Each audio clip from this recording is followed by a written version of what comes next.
an estimated 1.3 billion tons of food each year will end up thrown into landfillings as wastes. That's about 1/3 of all food produced for human consumption annually, and that's about 2.6 trillion US dollars of food value gone for nothing, and which could have instead been used to feed 4 times the 850 million people starving globally. Yes, the issue of food wasting is as severe as I've just described it, yet the media merely ever projects it and tackles it. So today, during this talk, we'll discuss the aforesaid issue. We'll identify its consequences. We'll establish the various solutions for it, and then leave the talk and start changing. I quote and I repeat, start changing, so that we avert the issue from becoming a high-threatening risk. First and foremost, food wasting ensues to harm the environment, working against all human endeavors to reduce global warming impacts. Food wasting means in turn water wasting, which is already scarce and at risk. Since 70% of fresh water is used for irrigation, that means a great portion of it goes to waste. For example, did you know that throwing 1 apple of water is equals to throwing 125 liters of water?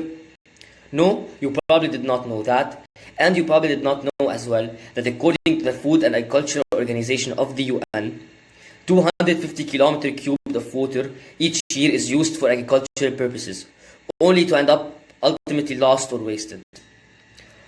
Food wasting is responsible for 3.3 billion tons of CO2 released in the atmosphere, either because of transportation or because of its landfillings.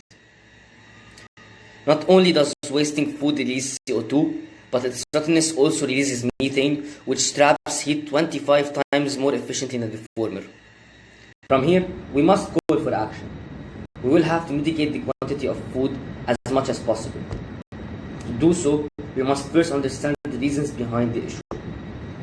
Restaurants, supermarkets, and hotels are the epicenter of food wasting. Everyone who has been in a resort will have probably seen the amount of food that goes to waste.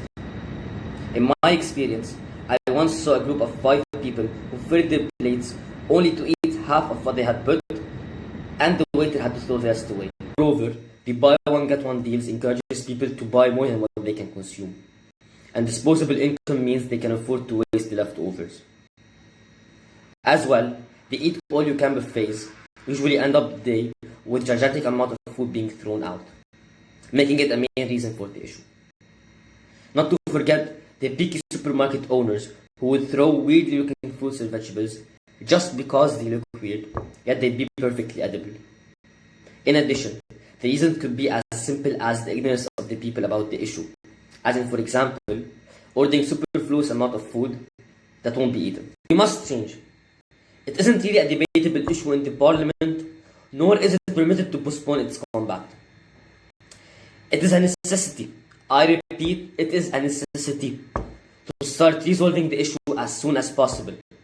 With not only the power of the government, but also with the power of a united world and a global population. We could follow strategies of that of France and Germany, which obliges supermarkets and restaurants to sell their food that is soon to be inedible at low prices to the poor. We could also follow Denmark's strategy, which obliges supermarket owners to donate the surplus food to charities. Furthermore, we must make use of the online network to inform local charities about possible food donations to be picked up. On a personal scale, we must raise awareness of the issue so that we can propel the public figures to move. We could also join organizations such as Food Blessed or FAO and start marches to call for action. It is also essential to educate the future generations about the matter. When you leave this video, I want you to sit and ponder, what would you like more? To decrease starvation rate or eat excessively? To deteriorate the environmental situation or try and saving it before it's too late? Let's go out today and try to reduce our extravagant use of food. Let's open our refrigerators and donate any food that might be thrown out instead. It is our responsibility.